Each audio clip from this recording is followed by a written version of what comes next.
بسم الله الرحمن الرحيم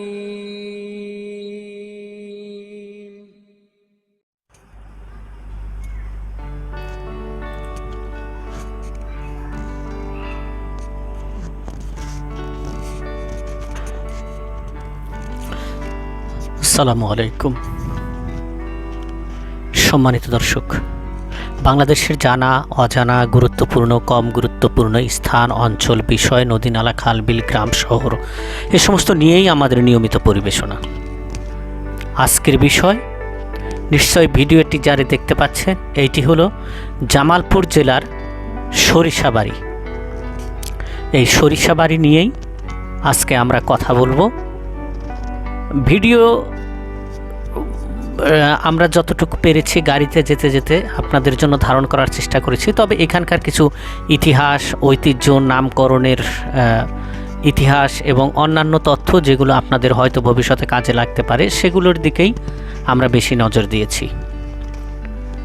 ভিডিওটি ভালো লাগলে অনুগ্রহ করে লাইক, কমেন্ট, শেয়ার করে আমাদেরকে উৎসাহ দেবেন। ভিডিও ভালো না লাগলেও সম্পূর্ণ অংশ না টেনে দেখুন, হয়তো এর কোনো তথ্য উপাত্ত আপনাদের কাজে লাগতে পারে। চ্যানেলে নতুন হয়ে থাকলে অথবা এখনও যদি সাবস্ক্রাইব করে না থাকেন, অনুগ্রহ করে সাবস্ক্রাইব করে আমাদেরকে একটু উৎসাহ দেবেন প্লিজ। আমরা এবার মূল আলোচনায় ফিরে যাচ্ছি। সরিষাবাড়ি। সরিষাবাড়ির নাম আসলেই একটু ব্যতিক্রমধর্মী নাম। শহরের চেনা কোলাহল, ট্রাফিক জ্যাম আর ব্যস্ততাকে পেছনে ফেলে আমরা চলেছি ঐতিহাসিক জনপদের দিকে। ইতিমধ্যে আমরা পৌঁছে গেছি। গাড়ির গ্লাসটি একটু নামালেই ছুঁয়ে যাচ্ছে অদ্ভুত এক শীতলতা।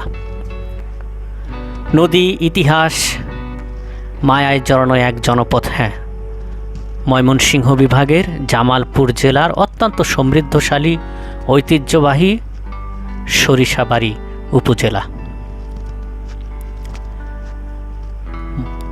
মাটির সৌন্দর্য অপরিসীম, কিন্তু এই মাটির নিচেই লুকিয়ে রয়েছে শত বছরের পুরাতন ইতিহাস, বীরত্বের গল্প আর অর্থনৈতিক সমৃদ্ধির এক সোনালী অতীত। এখানকার ভূমি উর্বর হয়েছে যমুনার পলি এবং এর বয়ে আনা উর্বরতা শক্তি। পথ চলতে চলতেই জেনে নেওয়া যাক আমরা ঠিক ভৌগোলিক দিক থেকে কোথায় আছি। সরিষাবাড়ি উপজেলাটি জামালপুর জেলার দক্ষিণ ভাগে অবস্থিত। এর চারপাশের সীমানা বেশ চমৎকার।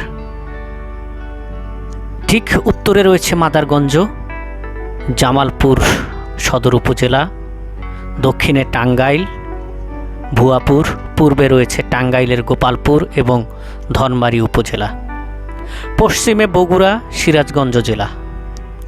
অর্থাৎ এটি এমন এক মোহনায় দাঁড়িয়ে আছে যা একাধিক জেলা এবং সংস্কৃতির সাথে জড়িত।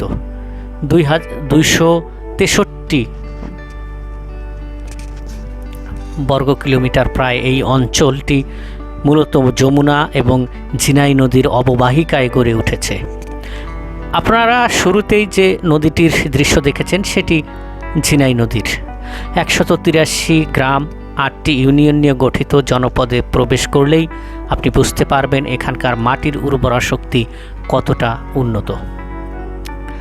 আচ্ছা, এতক্ষণ আমরা চলছি, আপনাদের মনে কি এখনও প্রশ্ন জাগেনি যে কেন এটি সরিষাবাড়ি? এর পেছনে কি রয়েছে? এই নামকরণের দারুণ এক বাণিজ্যিক ইতিহাস রয়েছে। চলুন সেটি জেনে নেই। ব্রিটিশ শাসনামলে বর্তমানে চর সরিষাবাড়ি ছিল আদি সরিষাবাড়ি। সে সময় খরস্রোতা যমুনা নদীর নাব্যতা ছিল অসাধারণ। নদীতে চলাচল করত বড় বড় স্টিমার আর জাহাজ। তখন নদী বিধৌত পিনাং, পোগল, দীঘা, আওনা আর কামরাবাদ অঞ্চলে বিস্তীর্ণ মাঠে প্রচুর পরিমাণে সরিষার চাষ হতো। এই সরিষার মান এত ভালো ছিল যে দেশের বিভিন্ন প্রান্ত থেকে বড় বড় ব্যবসায়ীরা জলপথে জাহাজে করে নৌকা নিয়ে এখানে সরিষা কিনতে আসতেন। ব্যবসায়ীদের মুখে মুখে এই অঞ্চলের পরিচয় হয়ে যায় সরিষা কেনাবেচার বাড়ি বা সরিষাবাড়ি। আর সেই ব্যবসা এবং সরিষা আবাদের কেন্দ্রবিন্দু থেকেই কালক্রমে চমৎকার লোকালয়টির নাম হয়ে যায় সরিষাবাড়ি। যদিও নির্দিষ্ট তারিখ বা কার হাত ধরে এই চূড়ান্ত নামটি এসেছে দালিলিক প্রমাণ এখন পাওয়া খুবই কঠিন হয়ে দাঁড়িয়েছে। সরিষাবাড়ির প্রশাসনিক ইতিহাসও বেশ সমৃদ্ধশালী এবং প্রাচীন। সরিষাবাড়ি অতীতে এই অঞ্চলটি ছিল কাগমারি পরগনার অন্তর্ভুক্ত।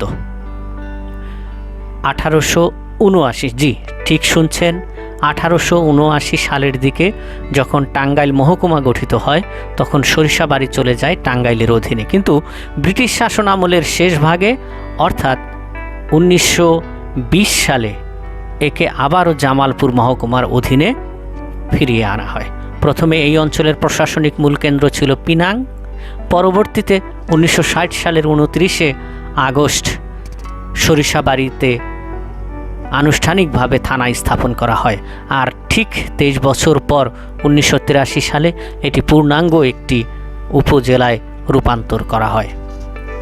আজ আমরা যে পিচ ঢালা চমৎকার পথ দিয়ে যাচ্ছি, একসময় এখানে পালকি আর ধুলির প্রচলন ছিল। আজ বদলেছে, প্রযুক্তির ছোঁয়ায় বদলে গেছে সরিষাবাড়ি, কিন্তু এর ভিতরের ইতিহাস আজও রয়েছে গৌরবোজ্জ্বল। সরিষাবাড়ির ঐতিহাসিক গুরুত্ব কেবল ব্যবসা বাণিজ্যে সীমাবদ্ধ নয়, স্বাধীনতা সংগ্রামেও এর রয়েছে অনস্বীকার্য অবদান।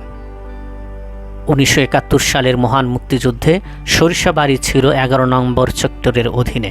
বীর বিক্রম আবু তাহের এবং উইং কমান্ডার হামিদুল্লাহ খানের নেতৃত্বে এখানে মুক্তিকামী মানুষ পাকিস্তানি হানাদারদের বিরুদ্ধে বুক চিতিয়ে লড়াই করে। আমরা অনেকক্ষণ হাঁটলাম, অনেকক্ষণ চললাম আপনাদের সাথে নিয়ে। এখানকার বিখ্যাত কিছু বা আধুনিক কিছু জিনিসের তথ্য আপনাদেরকে এখন কি জানাবো না? অবশ্যই জানাবো। সরিষাবাড়ি মানেই বাংলাদেশের অন্যতম বৃহত্তম যমুনা সার কারখানা, যেটিকে সংক্ষেপে বলা হয় JFCL, যা পোগল দীঘার তারাকান্দিতে অবস্থিত। দেশের কৃষিখাতকে বাঁচিয়ে রাখতে এই সার কারখানার অবদান অপরিসীম। এছাড়া একসময় একে পাটের অন্যতম বাণিজ্যিক কেন্দ্র বা জুট মিলের শহর বলা হতো। আর হ্যাঁ, আপনি যদি ভোজন রসিক হন তাহলে আপনাদের জন্য কি রয়েছে?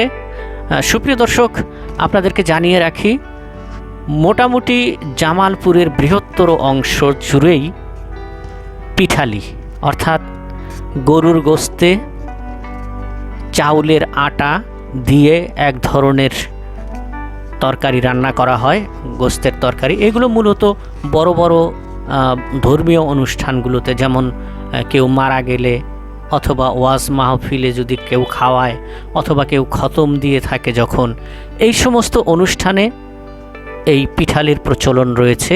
আর সরিষাবাড়ি তাদের ভিতরে অন্যতম একটি। এখানকার মিষ্টির স্বাদ মুখে লেগে থাকার মতো। এখানকার বিখ্যাত সন্দেশ এবং কমলাভোগ রসগোল্লা মুখে না দিলেই বুঝতে পারবেন না আসলে কি আপনারা মিস করছেন।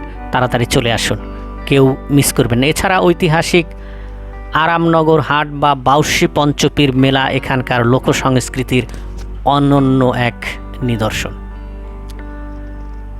আমরা গাড়ির চাকার সাথে ঘুরতে ঘুরতে আমরা অনেক দূর চলে এসেছি। সরিষাবাড়িতে লুকিয়ে রয়েছে আরও অনেক ইতিহাস, ঐতিহ্য। এইটি মূলত কৃষিপ্রধান অঞ্চল। যেহেতু একাধিক বড় নদী এখানে রয়েছে, তাই এখানকার জমিগুলো উর্বরা শক্তিতে অতুলনীয়, অনন্য হয়ে আছে। সরিষা এখানে পর্যাপ্ত চাষ হয়। তাছাড়া পাট, ধান, আখ, কলাই, অন্যান্য সকল ধরনের ফসল, পাশাপাশি সব ধরনের সবজির চাষ এবং ফলমূল পর্যাপ্ত পরিমাণে উৎপন্ন হয়। আমরা সরিষাবাড়ির কথা শুনলাম। এখানে প্রচুর পরিমাণে মাছ পাওয়া যায়, যেমনটি বলেছি, নদী খুব কাছাকাছি থাকার কারণে, এবং সুস্বাদু নদীর মাছ।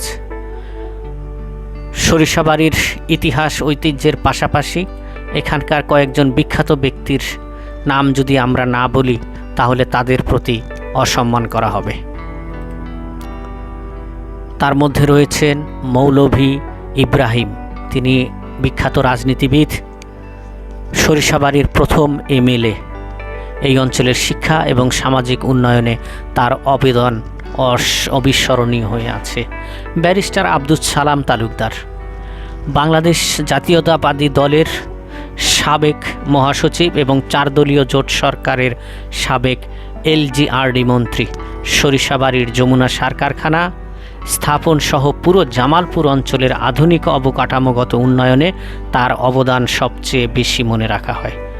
ডাক্তার মুরাদ হাসান, এরপরে রয়েছে আলী আল রাজি, আইনজীবী এবং শিক্ষাবিদ। তিনি ছিলেন আন্তর্জাতিক খ্যাতসম্পন্ন একজন প্রখ্যাত আইনবিদ এবং পার্লামেন্টেরিয়ান।